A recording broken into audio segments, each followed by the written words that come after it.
Step 2, match the style number inside the jersey with the number on the tag.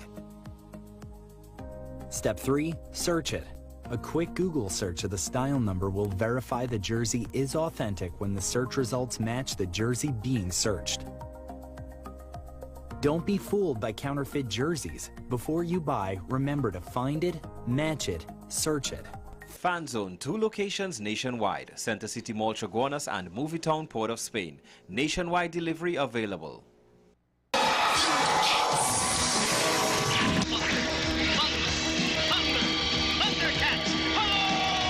Remember waking up early just to catch your favorite cartoons?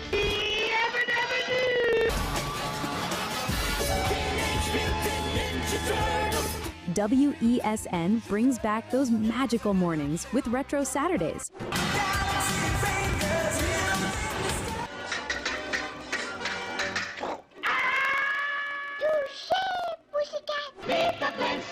Thus, the Powerpuff Girls were born!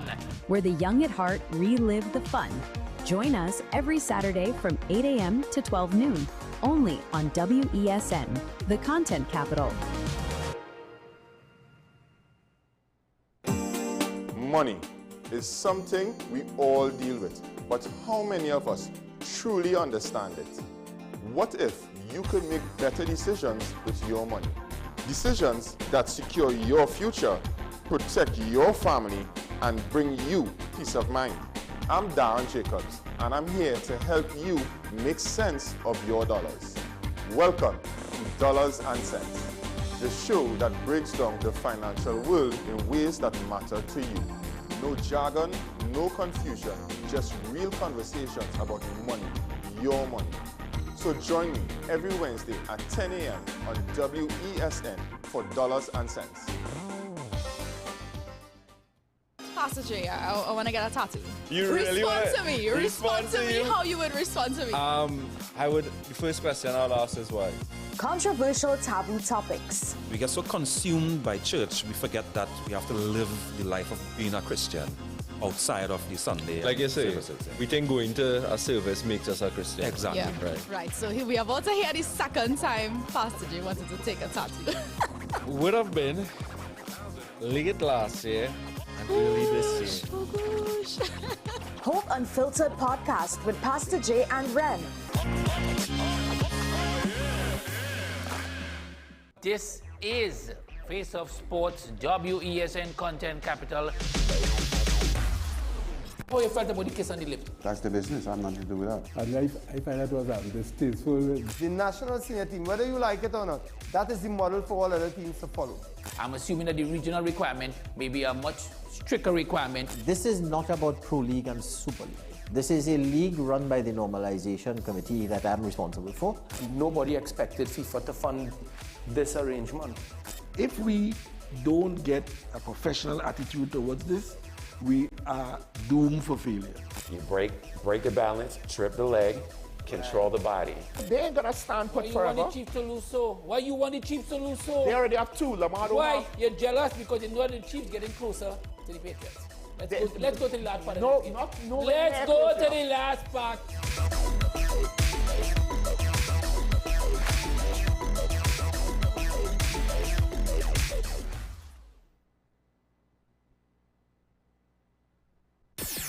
WESN.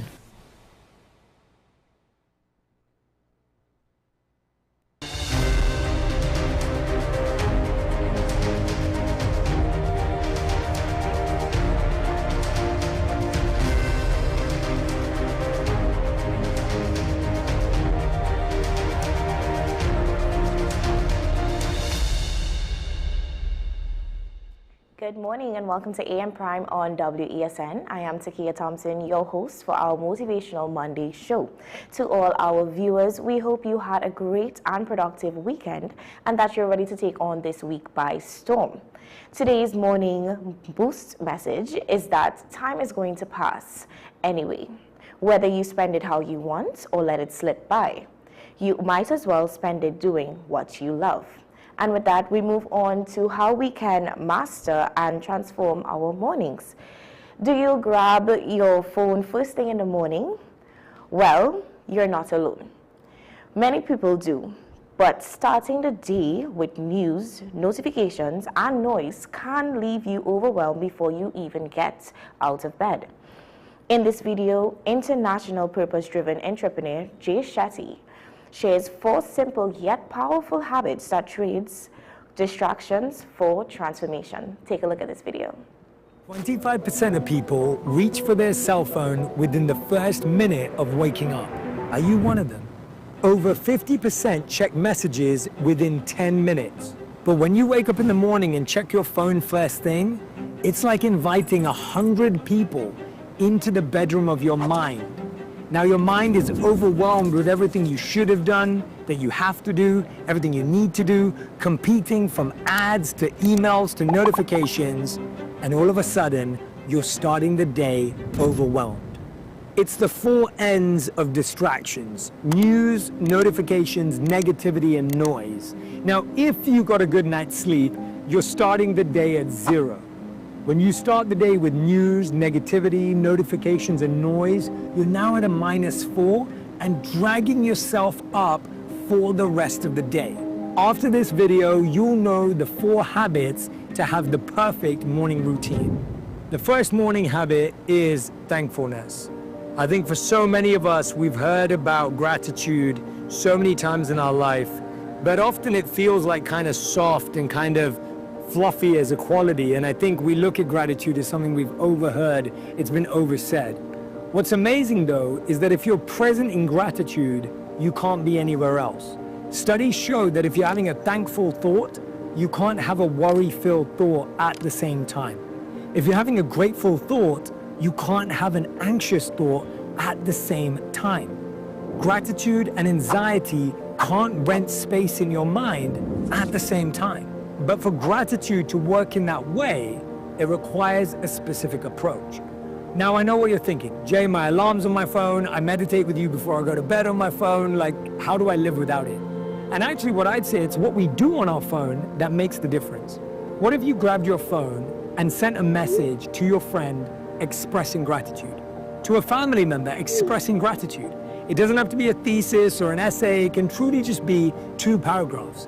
And your first thought of the day becomes expressed gratitude. Now, for gratitude to work how I was explaining, or thankfulness to work how I was explaining, it requires it not only to be expressed, but to be specific and personal. A lot of us may have gratitude journals, which are beautiful, but often that gratitude's never actually shared, and it may not be specific or personal. It could be, I'm grateful for the sky, I'm grateful for waking up today. Again, all beautiful, valuable things. But for gratitude to have its impact, it needs to be expressed, specific, and personal. Let me give you an example. Let's say you threw a party this weekend and you invited all your close friends over, and think of 2 people in your life that came over. I'm gonna think of 2 of my friends, Nick and Joe. Now, when Nick and Joe came over, I got messages from both of them the next day. Nick said, "Thanks, Jay, had a great time." I appreciated that. But Joe sent a message in classic Joe style. "Jay, I had the best time. It was wonderful to spend time with your family. The games were awesome. The food was amazing. I really needed that this week. Thank you so much." Now, which one makes me happier? It's easy. Obviously, Joe's message boosts my happiness. But what the science says is even more fascinating. Not only am I happier receiving Joe's message, Joe's actually happier sending me that message than what Nick did. So what I want you to do for the next 7 days, every morning, you're gonna reach for your phone. I can't stop you from doing that. But the first thing I want you to do before you open up your email or social media is to text a friend or a family member. For the next 7 days, do that. Share how thankful you are, how much you value them, and watch how your life changes. The second habit is inspiration. What fascinates me about humans is that when we're out of something in our refrigerator, we just go and buy it. If you're out of milk, you buy milk. If you're out of bread, you buy some bread. But if you're out of inspiration, you don't recognize that you can go and find it and that you can go and build it. We often sometimes say, I'm demotivated, I'm stuck, I don't know where I'm going. And all that means is we're out of something. It's like a car being out of gas. We just have to go fill it up again. And I think it's so important that we fill ourselves up with inspiration at the beginning of the day. At one point in my life, I listened to Steve Jobs' Stanford commencement speech every day for 9 months in a row.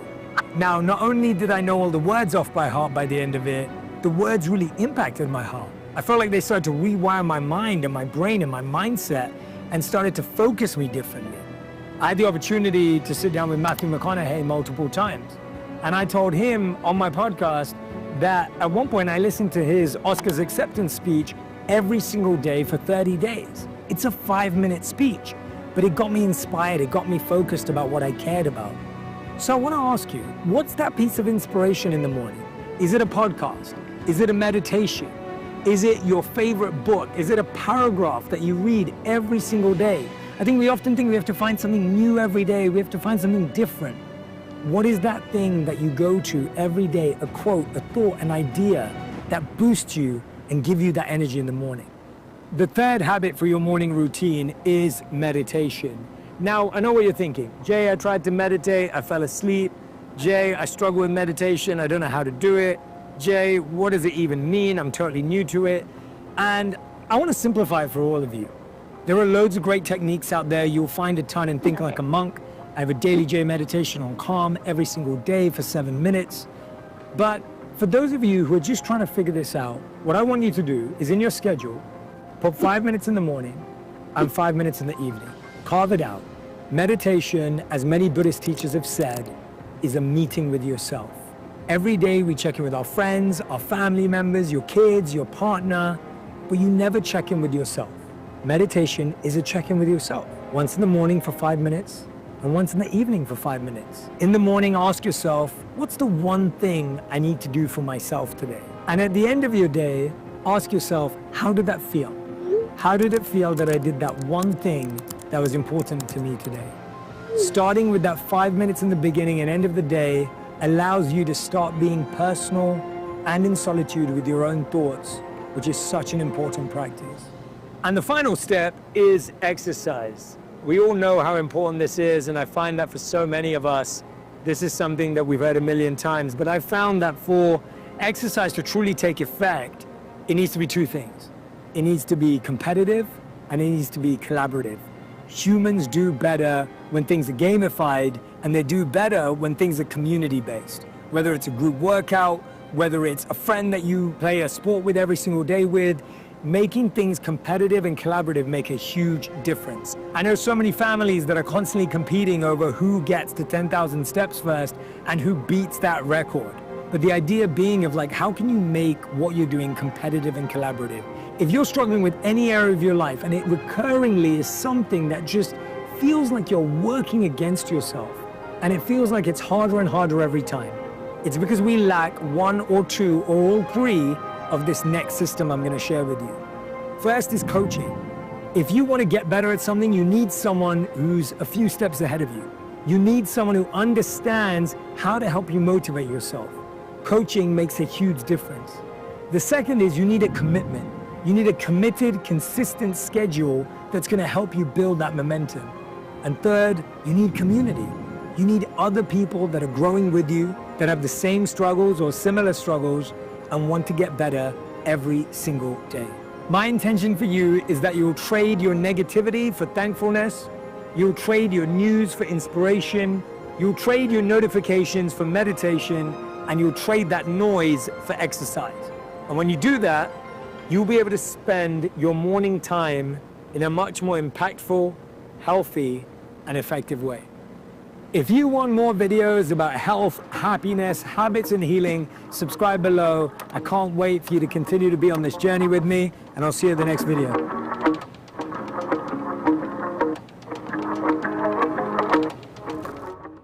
That was Jay Shetty sharing on that 4 helpful habits on how to start your morning.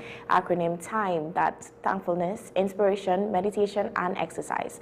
Just these 4 things can change up your morning drastically. So something to take away and something to think about.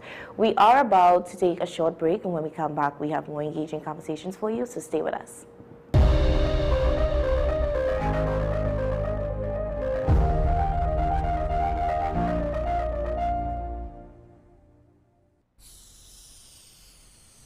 If these walls could talk, they'd cry uncle.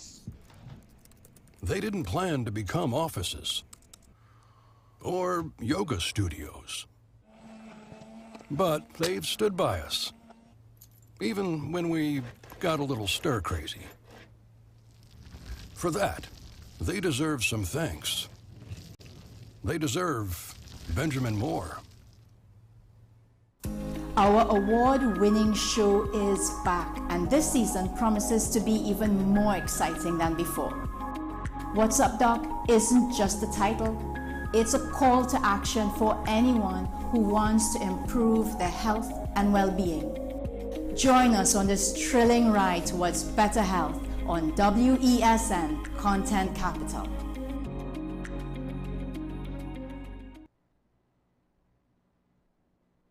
Are you driven, ambitious, and ready to earn? WESN, the content capital, is expanding, and we're looking for dynamic media sales executives to join our team. Sell powerful advertising solutions across television, digital, and social media platforms, and help brands tell their story. If you have strong communication skills, a passion for sales, and the drive to succeed, join WESN today. Send your CV to marketing@wsncc.com or WhatsApp 68-61662 and start building your future. Take some time for yourself or spend some time with the family at Sandy Point Village Hotel. Enjoy our various studio and suite apartments, self-contained with their own kitchenettes and Wi-Fi.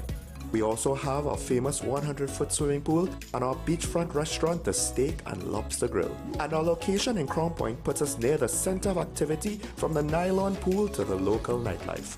Call us and make your reservations at 639-8533, 389-2378 or email us at sandypointvillagehotel@gmail.com.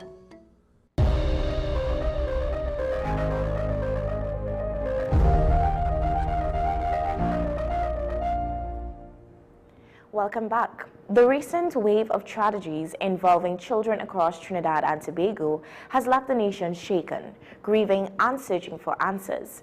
From deadly shootings and disappearance to devastating acts of violence that have stolen young lives, many families are now forced to navigate unimaginable pain under the public spotlight. We address this in our Mindset Aspect segment.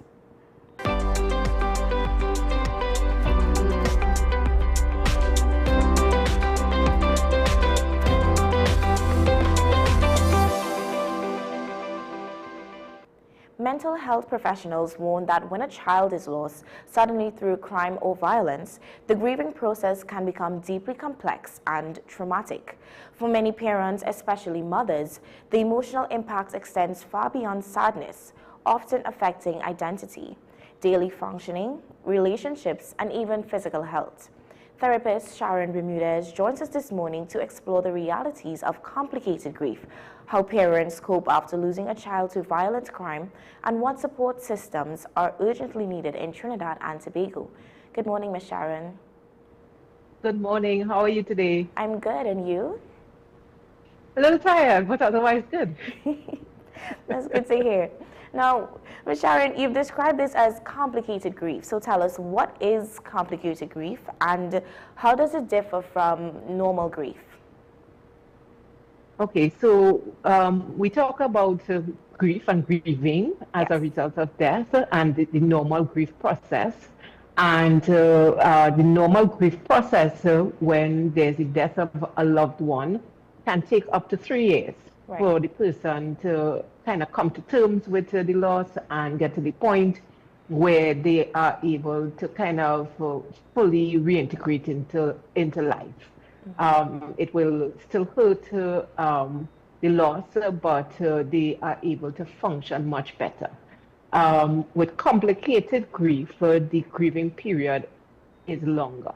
The person may end up feeling a bit stuck in the situation that triggered off the loss in the first place. And so instead of like it taking up to 3 years, sometimes people could go all the way up to like 7 years to come to terms with a traumatic loss.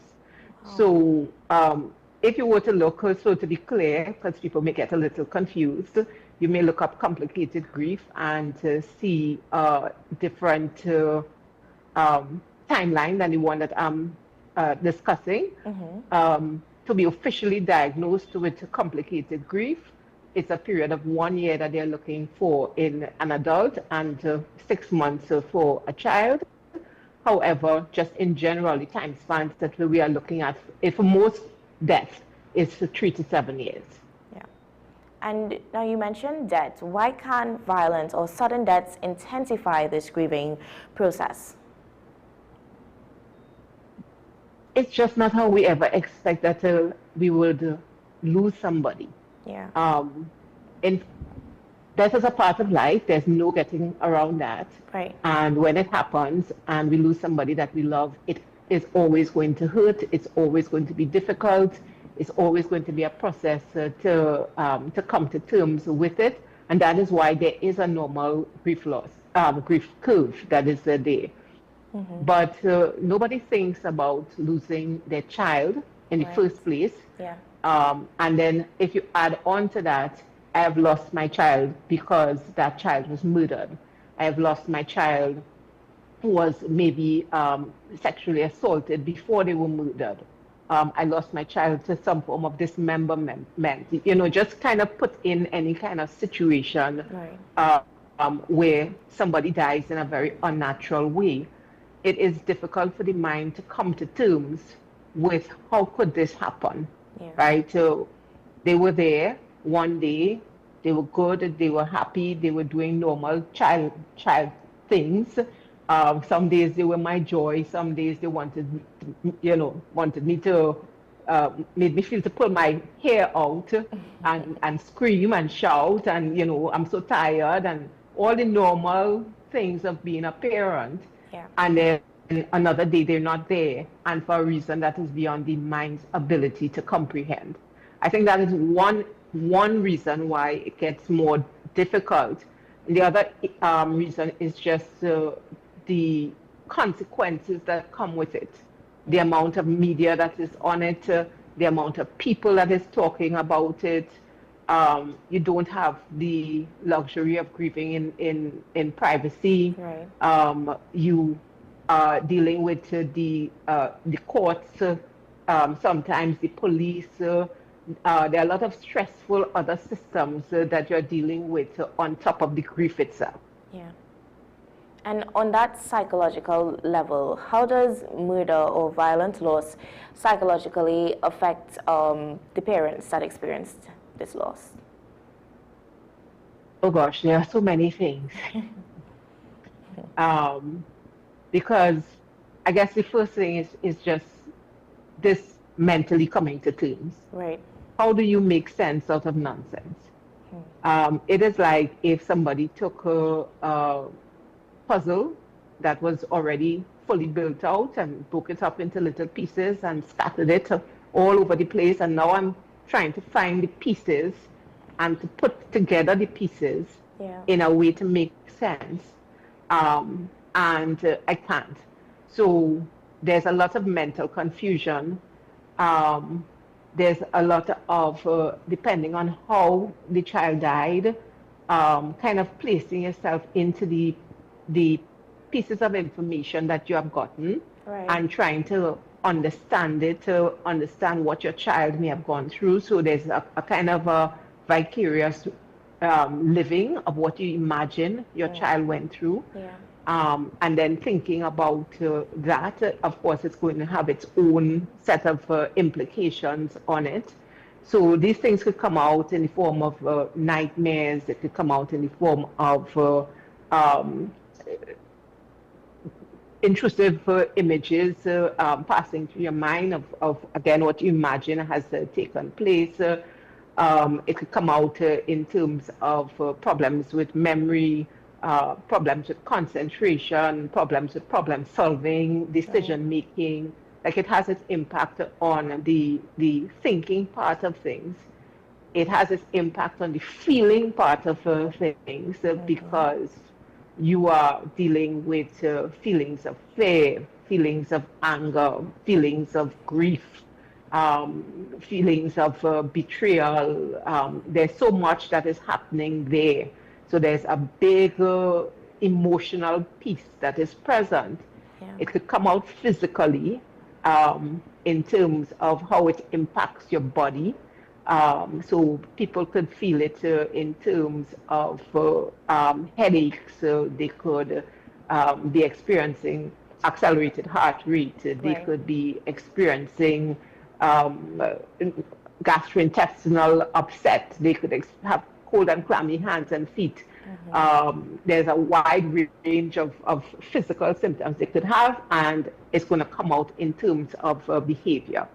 So there's a very wide range of symptoms that somebody could develop as a result of going through something like that. Yeah, absolutely. And narrowing in a bit, why do mothers experience, that guilt or self-blame or even helplessness in times like this? Can I change your question a little bit? Sure. Am I allowed to do that? Yes. And can we say, why does parents? Yeah. Because I do not want to take out the fathers. Absolutely. In it. Yeah. I think that there's the assumption that somehow it is worse for the mothers. Right. And I think whether you are dealing with a mother or a father, a parent who loves their child is going to experience a lot of questioning of what could they have done differently. Depending on how it is that child ended up in that situation. What if I had done X, Y, Z? Right. Could I have prevented the child from being in the place that led to the situation that led to their death? Could I have done something to help them? Should I have done something to help them? Should I have done something differently? You keep on going through in your mind over and over again, what if? And if I change this and if I change that, could I have made a difference? Yeah. Somebody who loves will experience those kind of questions. Those kind of questions will trigger some sense of guilt. And sometimes guilt is something that it could be deserved, for want of a better way of putting it, meaning there is some act that the parent could have done that may have minimized the risk that the child was at that moment in time. Right. And then that person is really dealing with the reality that, hey, I could have done something different, and if I did, it may have led to a different outcome. Yeah. But many times it's non-productive guilt where there's really nothing that the person could have done. But the human part of them, the mother, the father wants to believe that I could have done something to intervene into that situation. Yeah. It would absolutely cause feelings of helplessness because of the reality that what am I to do? What could I have done? What should I have done?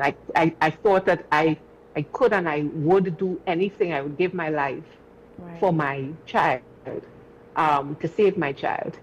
And I'm faced with the situation. I will be the one who protects them absolutely. I think most parents would probably feel that if they are in a situation that they should and be able to do something to be able to absolutely protect their child. But while again that sounds nice, that's not realistic, and there will be many times that people will not be able to do anything to change the outcome, and that would absolutely mean that I would feel helpless and I will feel powerless in that situation, and that I'm going to struggle with that I am supposed to protect my child, and in the end of the day I was not able to do that. Yeah. And can the pressure of social media, commentary, or even public scrutiny, can it affect a grieving family in more than one way, and how does it affect that family? I think it affects it in a couple of different ways. Right. One, as I've already kind of mentioned, is that there is no privacy to grieve. Yes. Everybody is aware of the story. You have a range of people that you encounter. You have on a small percentage of things, people who are very close, very concerned about it, and their questioning is from that perspective. On the next extreme, again, a smaller percentage is the people who are just plain, well, precocious, as we would say in Trinidad. They just want to know what is happening, and if they happen to know you, then they're like, well, I can get this from the horse's mouth. So therefore, they are probing intrusively into what is happening, and that is unsettling for the person. And then there's a vast majority of people in between who hear the story, are concerned, and will interact at a certain level, but eventually they will shift into other things in their life. Yeah. In the end of the day, grief is something that has a public and a private component, and when anybody dies, there's a part of it that is public, and it lasts for a relatively contained period of time, and then I can go behind in my home and I could grieve fairly privately, except for who I allow in. In these kind of very public situations, people are talking longer. There's a bigger set of people who are around you than the small circle that other people may experience, may be aware of a death that has happened in their family. Everybody has an opinion on it. You would like to think the opinions would always be kind, but the opinions are not always kind. The opinions are sometimes, well, they should have done this, they should have done that, they were responsible because of this, they were responsible because of that. So, and then depending on where you go into when it comes to social media, there are certain things that are echo chambers. So if you go into a particular article, and depending on the set of people who normally would read that set of that particular article, there's an echo chamber with regard to the perspective. So there are many times that you are encountering people's comments that can be very intrusive, that could be very judgmental, that could be very blaming, and basically making it seem as if it's because of your negligence, it's because of your whatever that led to this situation. And it makes it even more difficult because you're already dealing with your own internal doubts and questions with regard to the role that you have. So I think that social media does have the capacity for good, because you also have the opposite end of that. You have people who are understanding and provide empathy and love and connection and support. So you get some of those comments, but then you also get the negative voice. And at times it is hard to hold space for the negative voice, which is just an echo of the negative voice that is inside of you. Thank you for sharing that, Ms. Sharon. Also, how can the loss of a child fundamentally alter a parent's sense of identity in these situations? So from that mother's perspective and also the father's perspective, and identity being altered. You don't go back to the way it was before you lost your child in this way. Life has changed irrevocably. What you knew about life has changed. You had a sense that crime happens, or accidents happen, or bad things happen to good people. You have a sense that children die, that those things happened. But in your sense of the world, that does not happen to me. That happens to somebody else who is outside of me. And now you have this experience of, oh, this happens to me too. And now you have to adjust your reality to suit that new piece of information that you didn't have before. And each person goes through their own journey of figuring out what that new normal looks like, what this adjusted idea of what it is to be here and to be here without my child looks like. So I don't know that I could give like a list of changes that happen and you know, you're going to see this and you're going to see that. I think it's highly individualistic. Yes. I would just leave it as a life-altering event has happened. Yeah. And it's not a matter of, well, okay, the funeral is over, or I covered X amount of time. So even when I talked about the idea of the 3 to 7 years, yes, and to be clear, the kind of debts that we are talking about is going closer to the 7 years. Okay, I made X amount of time, therefore I close the book and I just go back to how it was before. That does not happen. It is really just coming to the point where I am able to integrate my experience of what happened in such a way that I am able to live. Yeah. I can't change what happened, but I need to find a new way to be able to live because they are gone and I am still here. Yeah. That's the journey that the person is making. Wow. And how do the surviving siblings process that, you know, these violent losses? With great difficulty, as with their parents. One of the striking things, and whether it's complicated grief or normal grief, is that people grieve in different ways. So in a family, you can actually get a range of different ways that people grieve. Some people do not cry. Some people do cry. Some people like to talk. Some people do not like to talk.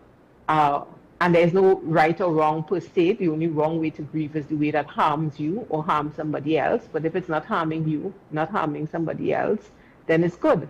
In a family and with kids, how a kid may express grief may be different than an adult. And among the groups of kids, how they express grief is also going to be different. Yes.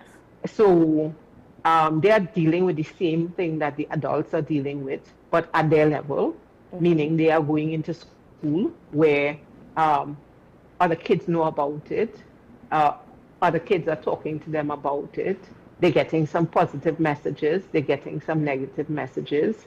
They're struggling with the fact that they have lost their sibling. They're struggling with the impact that is having on their parents and how there's sometimes maybe a ripple effect, how it has affected their parenting.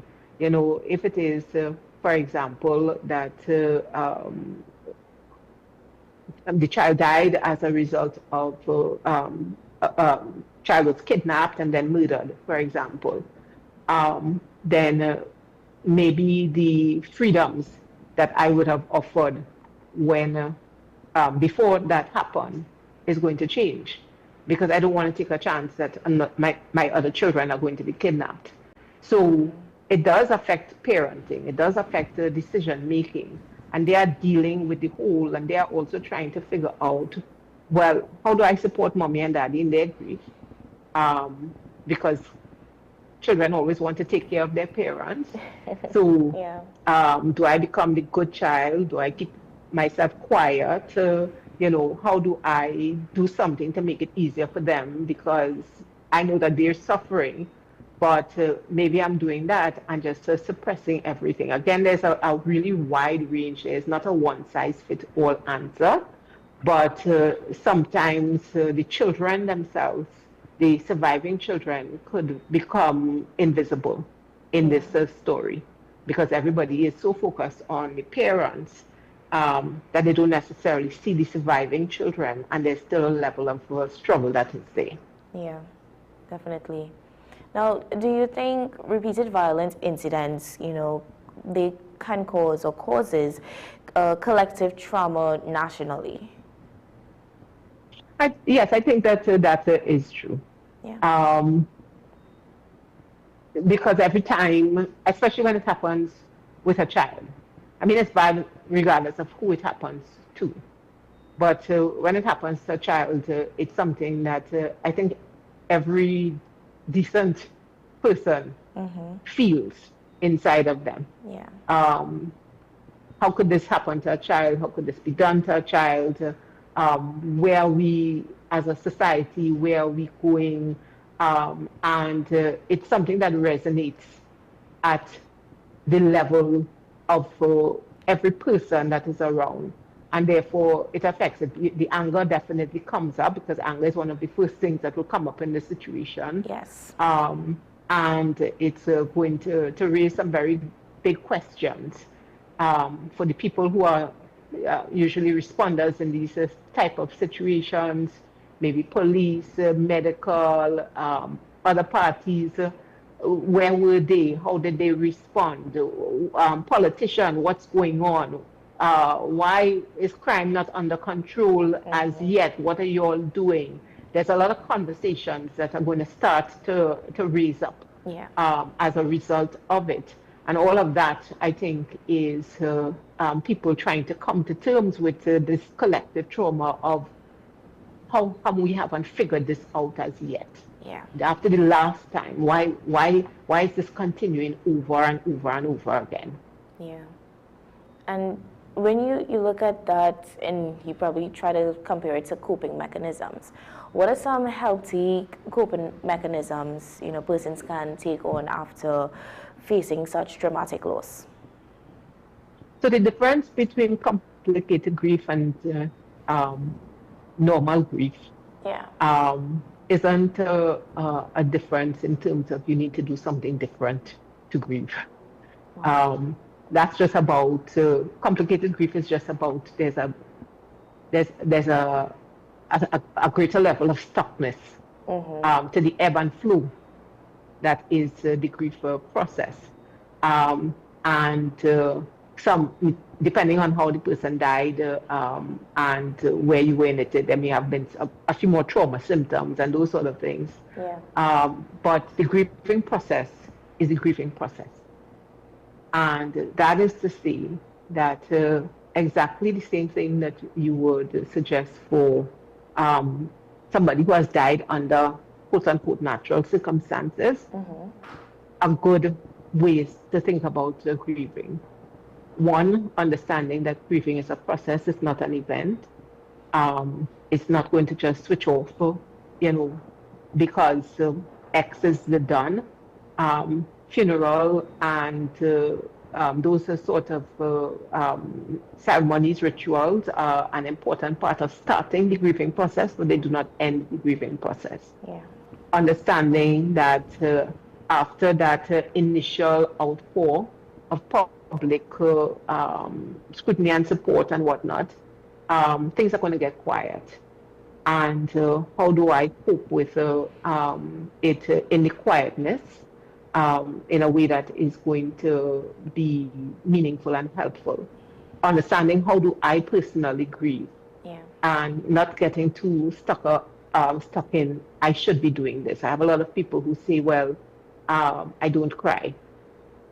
Very few say I should cry, as I want to cry. But they may be more worried, like, isn't it normal to cry? And then I say, well, okay, yeah, some people actually do cry, and there are enormous benefits to crying. So if you are one of those people who benefit from crying, absolutely cry. Don't stop yourself for all the other reasons why you may say crying is bad. Go ahead and cry. But if you are not one of those persons who lean into crying as a coping mechanism, not crying does not mean that you are not grieving. Right? You may have a different internal process that you are using in order to be able to grieve. So I think that part of it is that you just really have to be true to who you are. I do think you have to be respectful of the grieving process of the people who are around you. You kind of have to know your family. You have to know when having too many conversations is actually tripping them up instead of helping them out. Yeah. Whether you're kind of rushing in to be there and be support, but it's actually feeling a little bit too intrusive, and the person needs more space than you're offering them. You're navigating this. You're learning what is the way that I know about how I grieve and they grieve.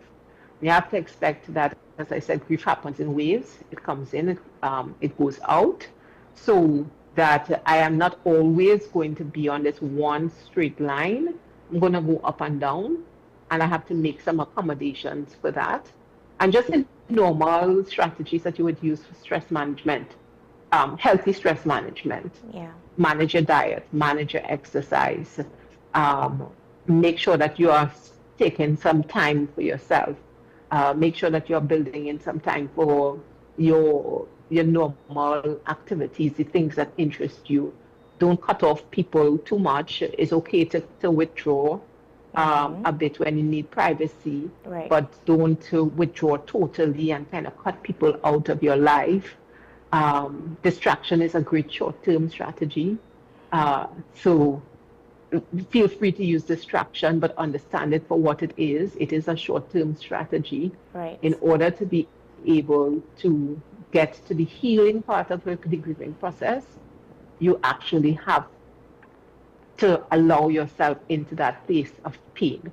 So in a kind of a sense, the place of healing is the place of pain. There are times when you have to go there and be there in the moment, in the memories, in the sorrow, in the loss, in the why did this happen, in God, why did you allow this to happen to me?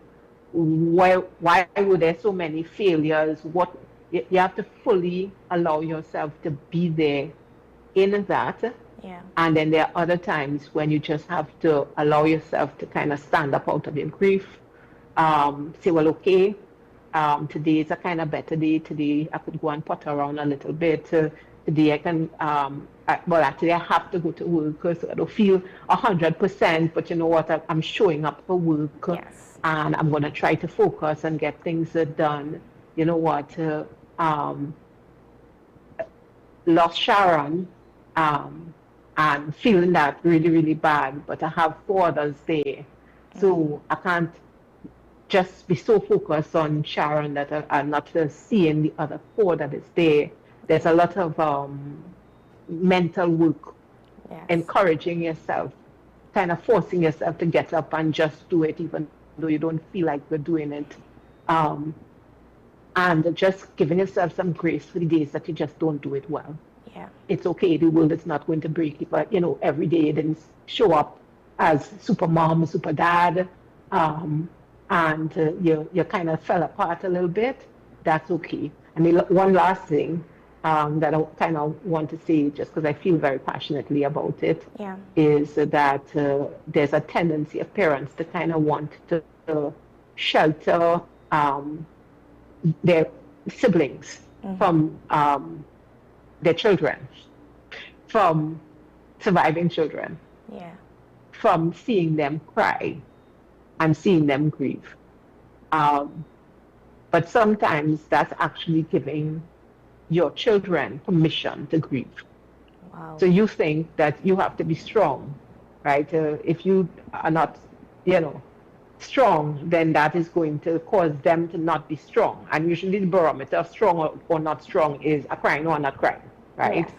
So you have to put on a smile, and you have to do this, and you have to do that, and you never show that it hurts. And I don't subscribe to that. I think there is great value in modeling that I loved, I lost, I'm in pain. Yeah. I hurt, so that they can know that it's okay for them, that they loved, they lost, they're in pain, and they hurt. And then it's good for them to also see the model of I struggled, but I got up, I sat up, I started to walk, I started to run, because then they know that they could do that too.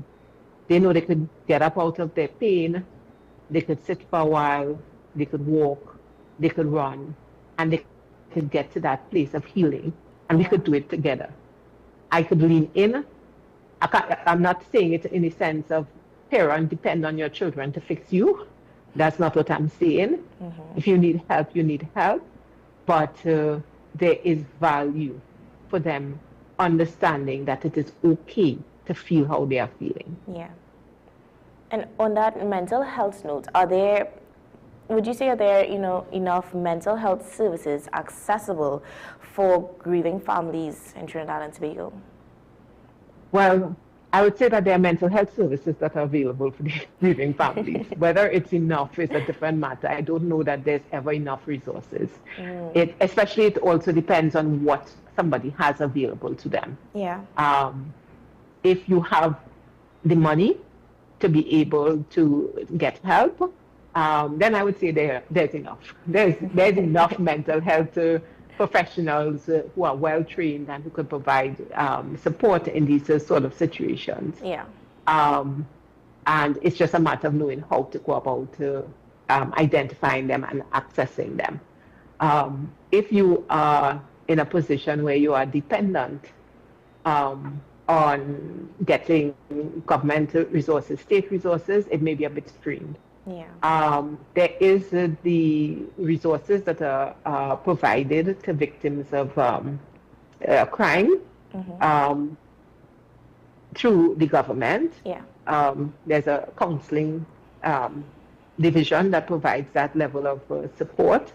I've kind of gotten a mixed sense from clients who may have accessed them.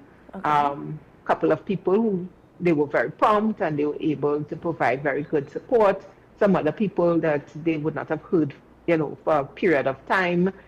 I'm assuming that is just a measure of the amount of work that is on probably what is a small unit. Right. There are some pockets of government where you could access counseling services aside from that specialized unit. So through National Family Services. So there are services that are around, but whether it's ever enough, especially if somebody doesn't have the financial means to put out to counseling, is a different matter. Yeah. And how can society better support grieving families instead of re-traumatizing them? I think, one, put in more resources.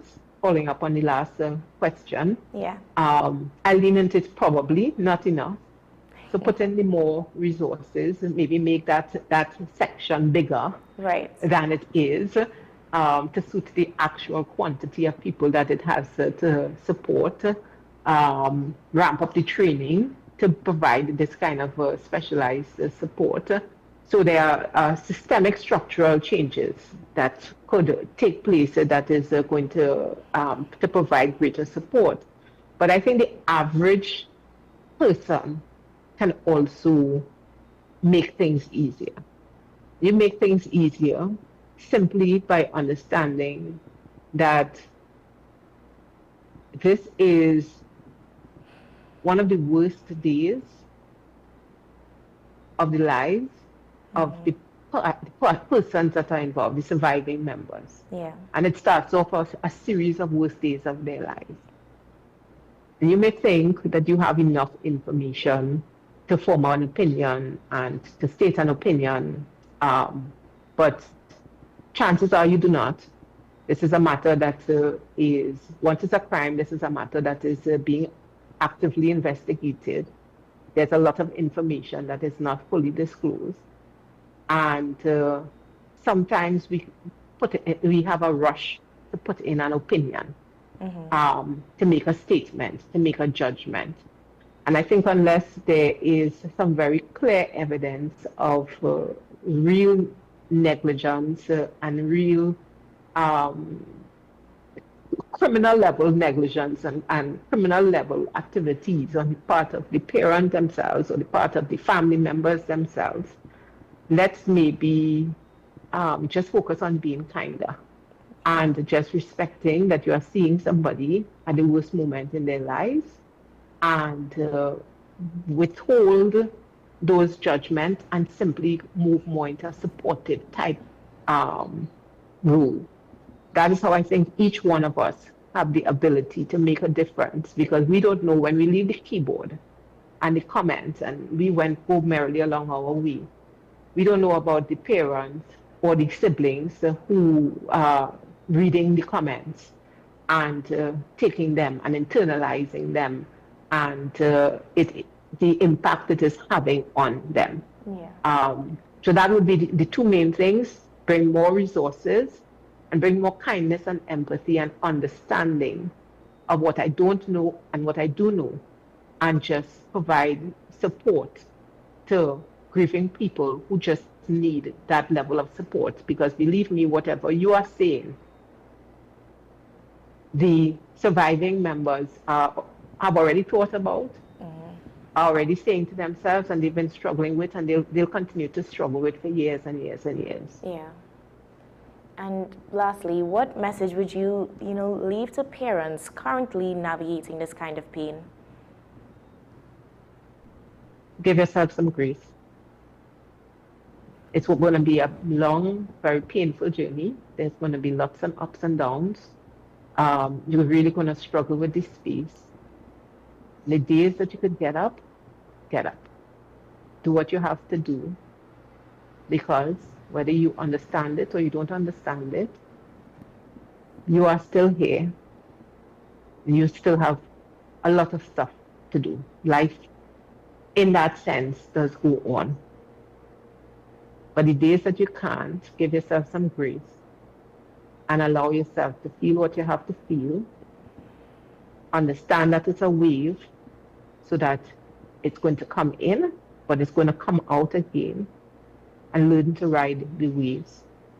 And I assure you that this is going to get better. It's not going to go back to the way it was before. However, new normal does not have to be less. It could be worse than your past experience, depending on how you treat with it. It could be different but same in a kind of way, not lead to any improvement. New normal could also be better. So give yourself the grace, and if you need help, reach out for the help, because they are trained and competent professionals who could provide a safe space for you to be whatever you need to be as you manage this loss. Thank you so much, Ms. Sharon, as always, for coming on and being a part of the conversations that we have, and for sharing such informative, sensitive, and timely information with us. Is truly, we're grateful that you come on and share with us every time. Thank you so much for having me. Absolutely. Now, guys, we are about to take a short break, and when we come back, we have more engaging conversations, so stay with us.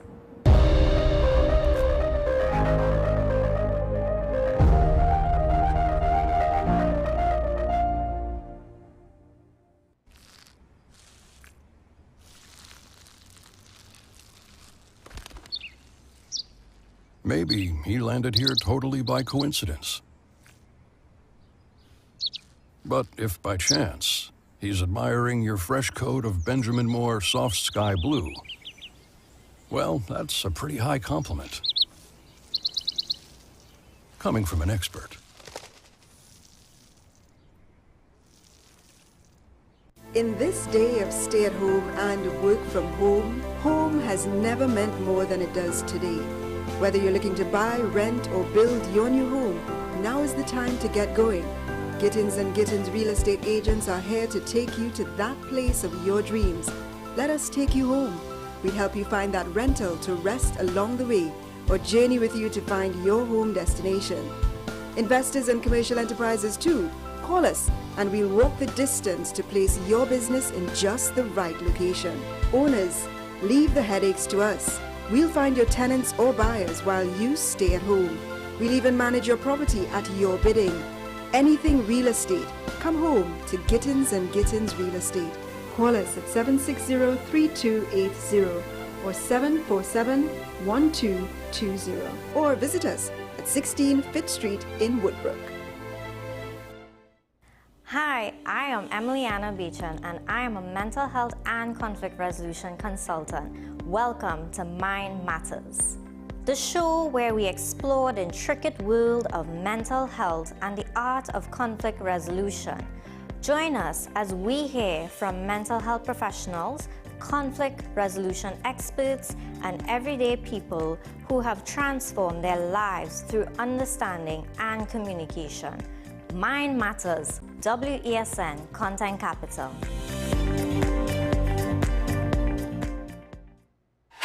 FanZone, your reliable, authentic supplier, has just gotten better. You can now visit our website www.fanzonett.com for your authentic wear and collectibles. The only place where you can use both your Visa debit and credit cards. Visit our website fanzonett.com to make your purchase today. Pastor J, I want to get a tattoo. You really respond wanna to me. Respond to me. How you would respond to me? The first question I'd ask is why? Controversial taboo topics. We get so consumed by church, we forget that we have to live the life of being a Christian outside of the Sunday. Like you say, services. we think going to a service makes us a Christian. Exactly. Yeah. Right. So here we are about to hear the second time Pastor J wanted to take a tattoo. Would have been late last year and early this year. Oh gosh. Hope Unfiltered podcast with Pastor J and Ren.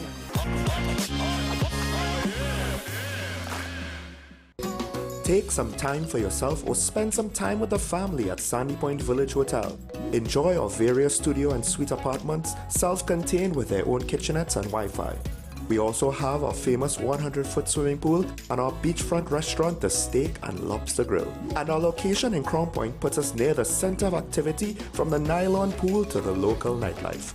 Call us and make your reservations at 639-8533, 389-2378 or email us at sandypointvillagehotel@gmail.com. This is 10 Questions. I'm Andy Johnson. The distance from where we should be in the world in going forward on our commitments with climate change. The effects of climate change that cannot be accounted for. It's called loss and damage, and we're seeing loss and damage happening so much more in this decade and the previous decade. The principal term there was this question of the correspondent banking issues.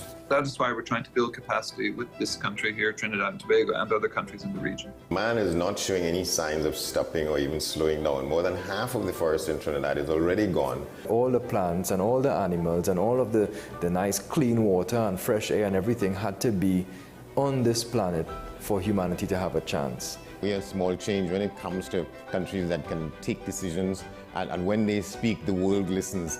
The General Assembly is a very democratic forum. And Trinidad and Tobago has the same vote as Canada, in spite of the obvious difference in size.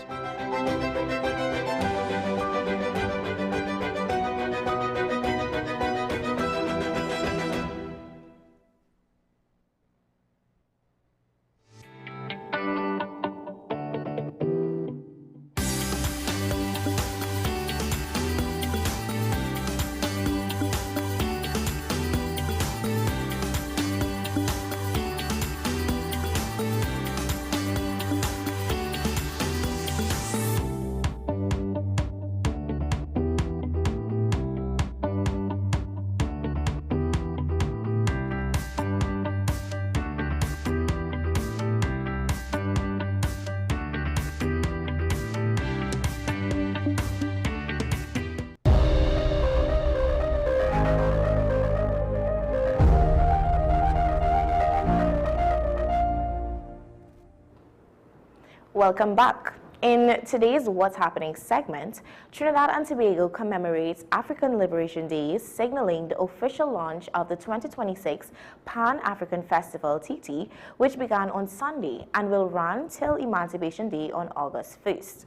African Liberation Day commemorates the 1963 formation of the Organization of African Unity, now known as the African Union, and continues to promote African unity, cultural pride, and resistance against oppression across the globe.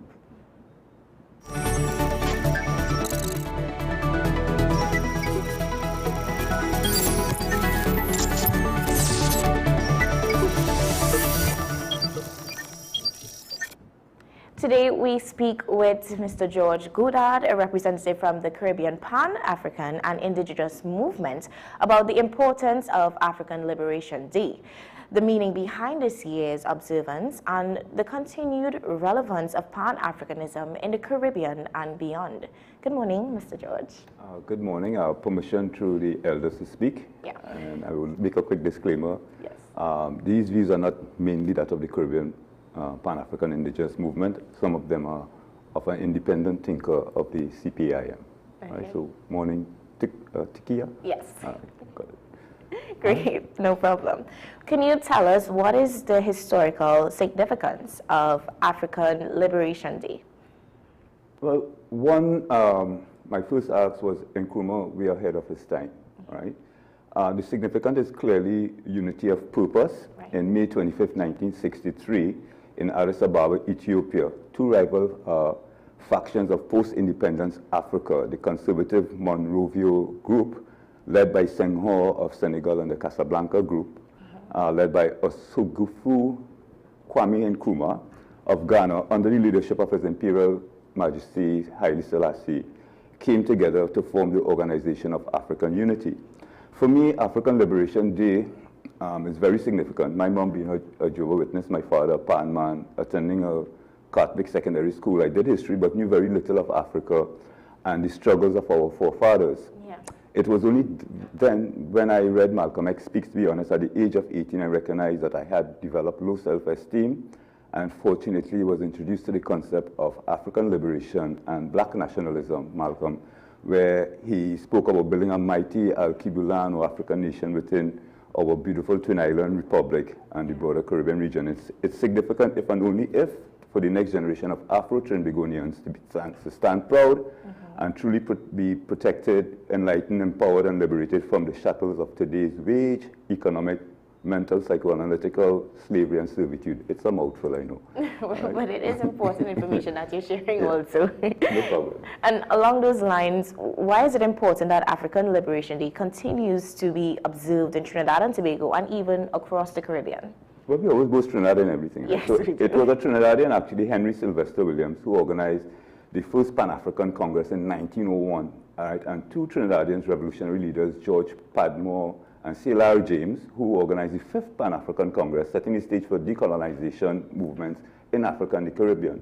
Like the other cultures that we were indoctrinated and practiced in Trinidad, East Indian, Hindu, East Indian, African, Muslim, Syrian, Lebanese, Chinese, Asian, and other British, European Catholic cultures, the Afro-Trinbagonian Caribbean people, as well as the indigenous, must reverse, you say 63 years, right? But it's 2,626 years of stolen Egyptian legacy, Greco-Roman mythology, and 538 years of Cristobal colonialism. Wow.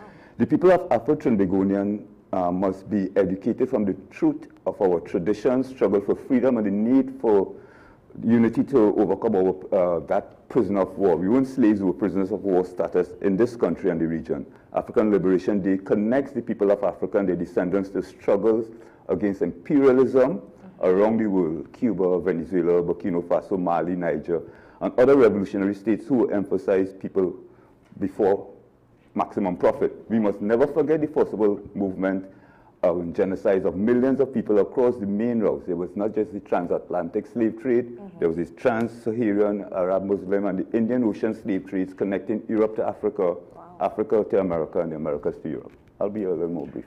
No problem. And how does African Liberation Day connect to that broader struggle? Because I feel like you mentioned it, but could you expand more for emancipation in terms of that equality and justice? Okay, so even though I've been heavily involved in African history from, let's say, 1992, I'm still a student, right, a baby. But I've been told that in the same way that the indigenous cultures of, let's say, the Warao, or the Kalingo and Karina, the Americans in Moruga, my grandfather's from Moruga, and the descendants of the indented people of, let's say, the Indian people of the Fazal Razak, or Fatal Razak. So too the African contribution to our culture and civilization is profound, immense, and too significant to continue to be ignored.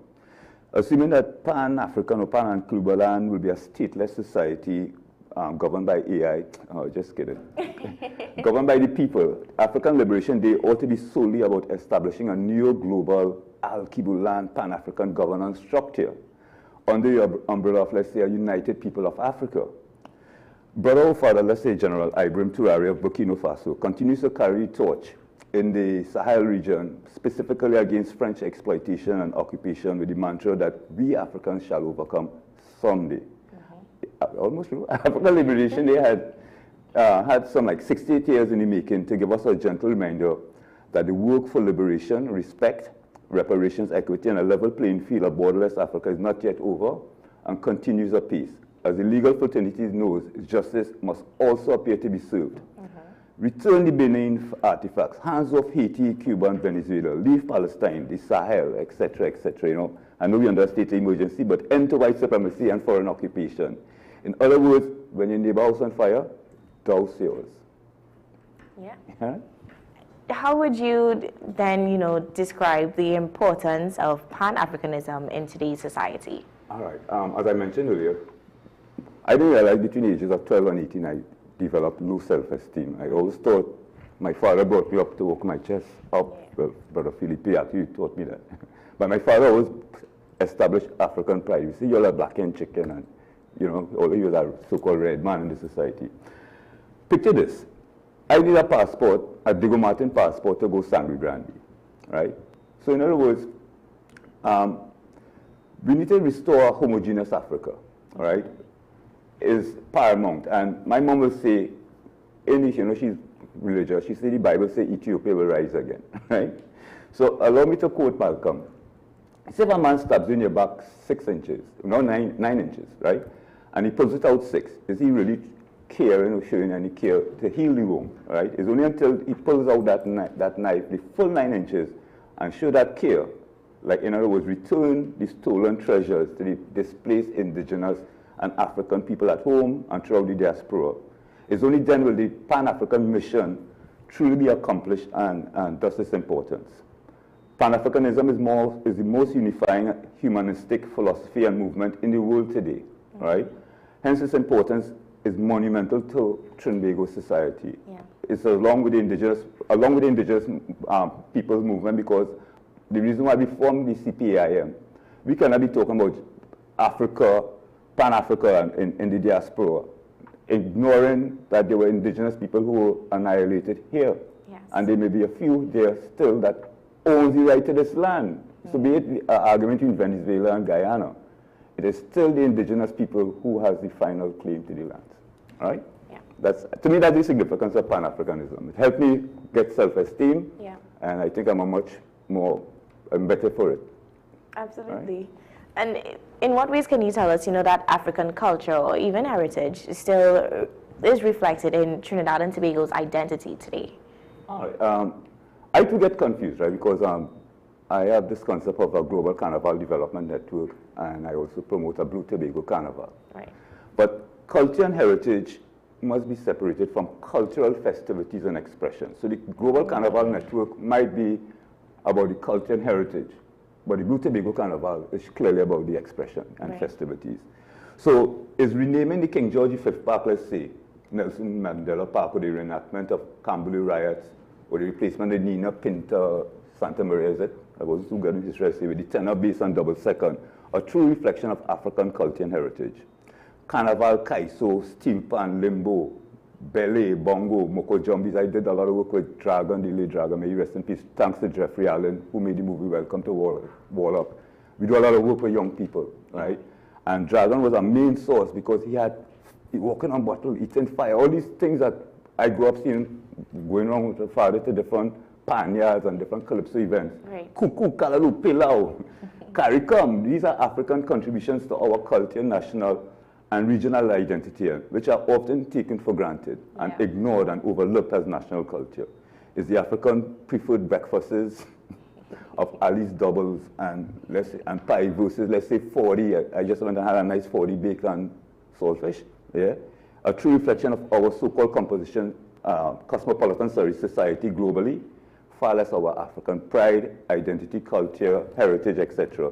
Is a difficult question. In what ways still reflected? Yeah. Is the destruction, is the destruction of, let's say, the Calypso tents, the stagnation, or rather the destruction of the steel bandsman movement, the Rio de Janeiro Brazilization of our Trini Carnival, and a true reflection of our Afro-Trinbagonian contribution to this rich cultural heritage and diverse cultures? Does the Emancipation Support Committee, the Kwame Ture Institute, have the resources, the vision, the mission, the manpower, as Chinatown, the Chinese Association, Mahasaba, right? The Syrian Lebanese Club, the Rotary, the Queen's Park Cricket Club, the Chamber of Commerce, AmCham, the Roman Catholic, Anglican, the other churches, the Jamaat Nation of Islam, to compete to really establish our true, not watered down, our true Trinbagonian Caribbean pride and identity? Wow. That's a question I ask. No, well, it's a good question that you're throwing out. I think that's an important question you're throwing out there. And in terms of looking at the importance, and even with the younger generation, why would you say it's important that that younger generation understands African history and the liberation struggles that came with it? Well, being the father of 3 boys, grandfather of 2, I always had a concern that I'm not bringing menaces. I'm going to get a little emotional. That I'm not bringing menaces into society. Not every father has that thought or the ability to think like that. So, and at least Celine, Takia, were you ever fully dunce? Our generation, we wild. You do all kind of things. Right. Shoplifting. We do all kind of things. But once you reach 17, you always have respect for the elders. But we never saw ourselves fully dunce. So you come back to Malcolm's concept of black nationalism. It's vitally important for our youth, Africans and all others, to know, respect and acknowledge the monumental contributions of our ancestors to the unity and liberation struggle so they can appreciate that flag independence. Yeah. It's not sovereignty. Anything given can be taken away. So freedom was never and will never be given. And those who fail to study our history or our story will be condemned to relive it. Right? It is important for our youth livelihood. I remember reading a book by Jomo Kwanzaa called The Conspiracy to Destroy Black Boys. And he identified that our youth are an endangered species. And he didn't blame the Mahasaba or let's say the Ku Klux, sorry about not the Mahasaba, let's say the Ku Klux Klan or any racist organization, right, the Rednecks or whatever, for being the real enemy because they are visible. He blamed the parents, the teachers, the students, the anchor people, right, the so-called ministers, lawyers, all who turn a blind eye. You drive down Independence Square on any given night, you're saying homeless people. I wonder if any of our politicians come out at night, right? So it's important for our youth. We are from a matriarchal society, yet we train our young men to see our young sisters, goddesses, as kettles and vice versa, our young shining princes as future deadbeat dads. This is the mantra, conspiracy that already destroy black girls. I'm going to ask the viewers to close their eyes for a second. I'm going to ask you to close your eyes for a second, and I'm going to mention a phrase, and I want our viewers to see how important it is for our African youth to know the history. So, be honest and record the first image that comes to your mind. Your eyes closed? Yeah. Take care. All right. The phrase is Jesus Christ. Now, to save your job, you don't have to answer. Be honest, right? The viewers, you'll close your eyes, you'll check it out. Okay. The importance, therefore, is to save the next generation from mental, economical, and clearly under the state of emergency, physical slavery. Right. The days of Jim Crow, loitering, trespassing laws, and possibly the Zosa are back. And at least it was over, but are back.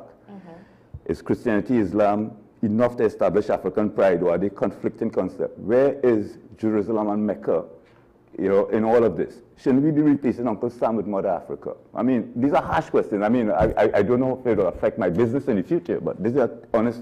How many of us really read the Tar Baby story? We had a Tar Baby story that when hit Tar Baby, and or told our children that they need to put milk in their coffee, or brought up our daughters with slim, blonde, blue-eyed Barbie dolls, or do like Michael and bleach his skin, straighten nose, hate your black hole, you know what I mean?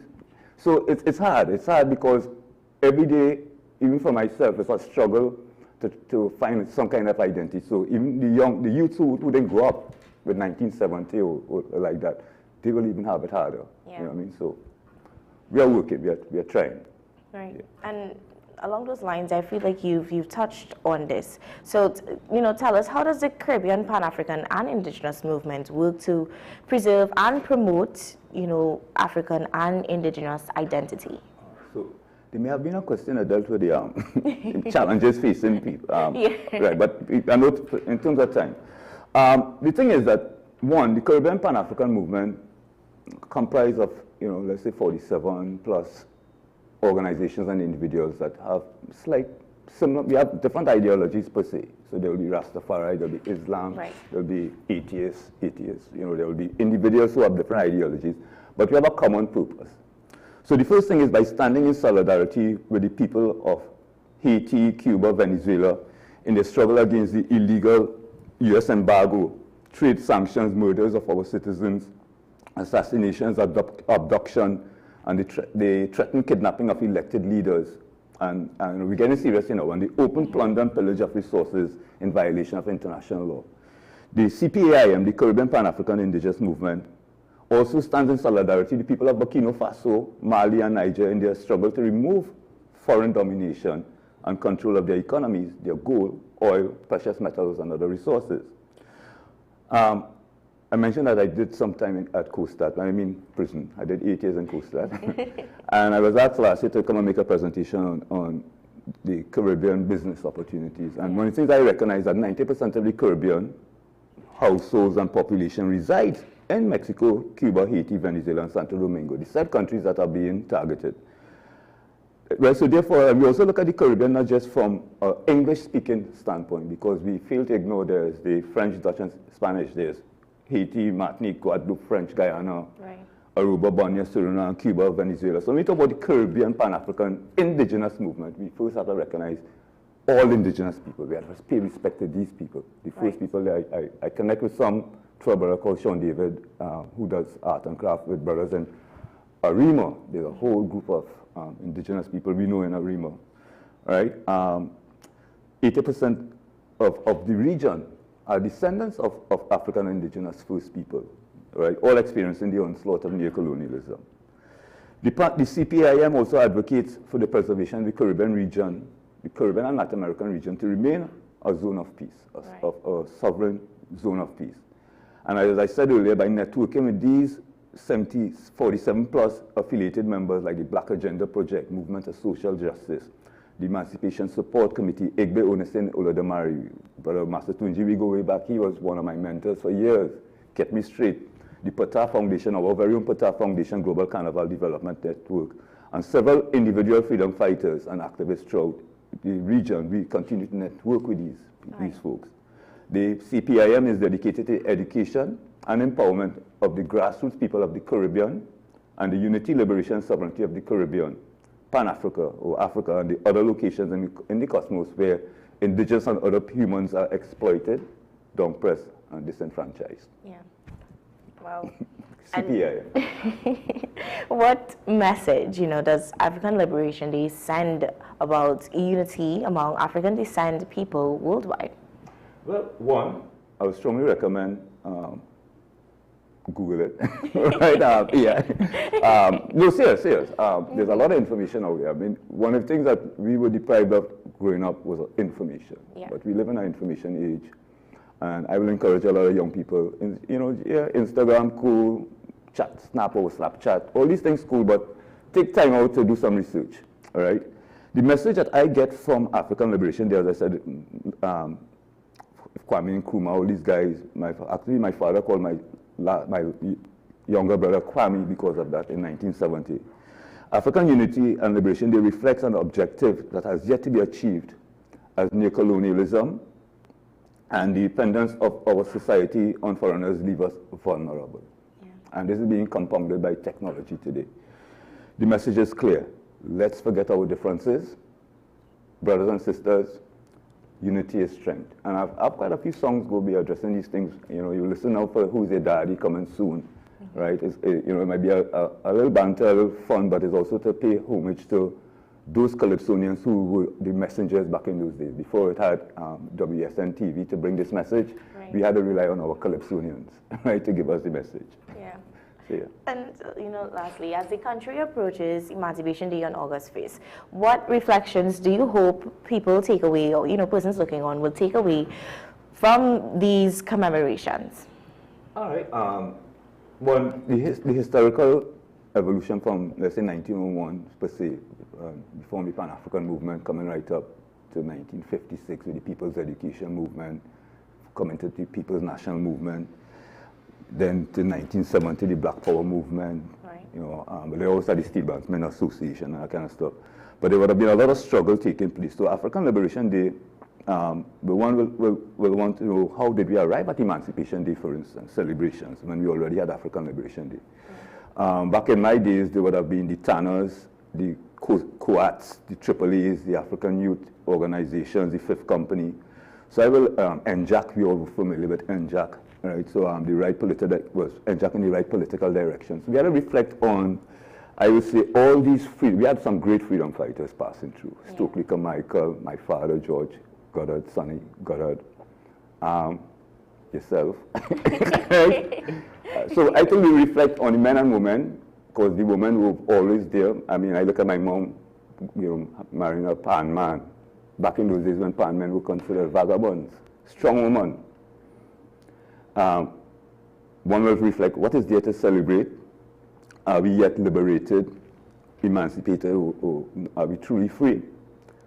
Most of us living below the poverty line, and it's increasing daily. How must we unite and solve our problems collectively? I mean, too much times we still wait for handouts. I think it's about time. There's a concept called GAIAP. I learned it from an old guru of my, what's his name again? He had the church, the Ethiopian Orthodox Church in Bitam. His name will come back to me, right? But he was a guru, and he talked about GAIAP, self-help. So long ago, we all will come together and build each other's homes. We won't look to go to the bank and look for mortgages and that kind of stuff.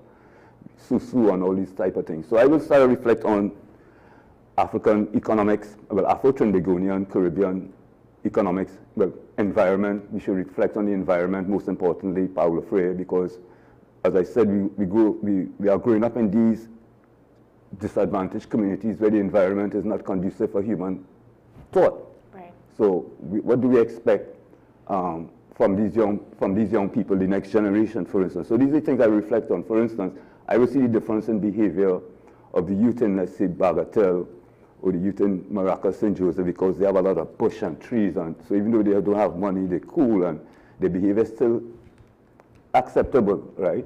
And if you do a program in Mango Rose, or let's say in a more St. Michael's School for Boys in a concrete jungle, the youths are still beautiful, but they play rough because the environment does take a toll on you. Right. I was kind of fortunate to have the parents I had, right?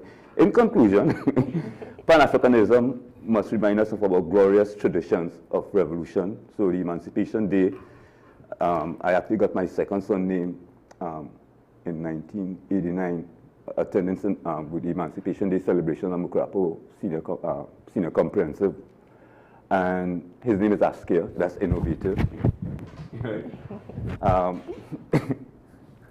I got his name at the Emancipation Support Day celebrations. Yeah. So even my second son name, my third son, sorry, I got it from Amy Bell Olatunji, the wife of drummer Babatunde Olatunji, and his name is Ayabili. So Emancipation Day is very special to me and my two sons. So as I said, last but not least, we need to forget the noise as we reflect on Emancipation Day. And when I say the noise, I'm talking about, okay, how important the name is, be it Africa or Al-Kibulan, Ethiopia, Egypt, Kemet.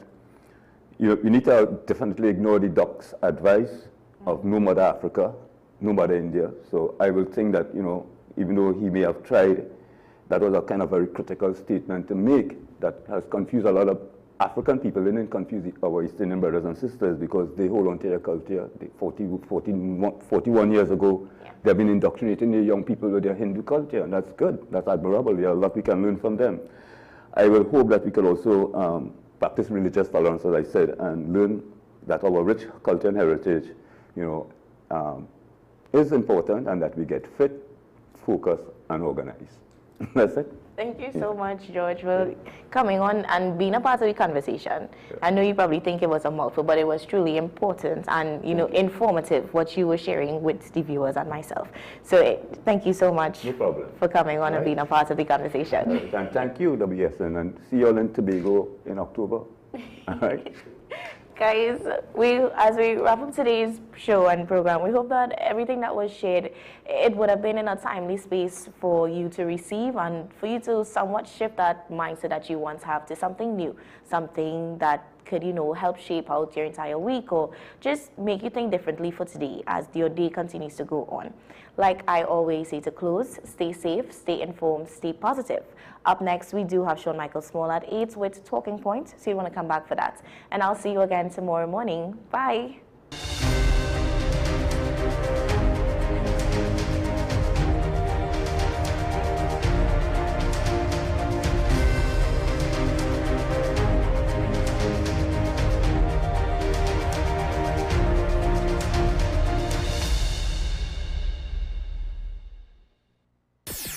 WESN.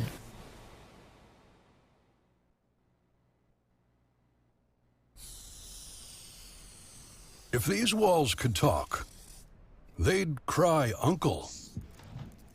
They didn't plan to become offices or yoga studios, but they've stood by us, even when we got a little stir-crazy. For that, they deserve some thanks. They deserve Benjamin Moore. The home of Caribbean content is growing, and we welcome you to be a part of the #1 platform for young personalities who are driven to make a positive impact in society. As we continue to reach every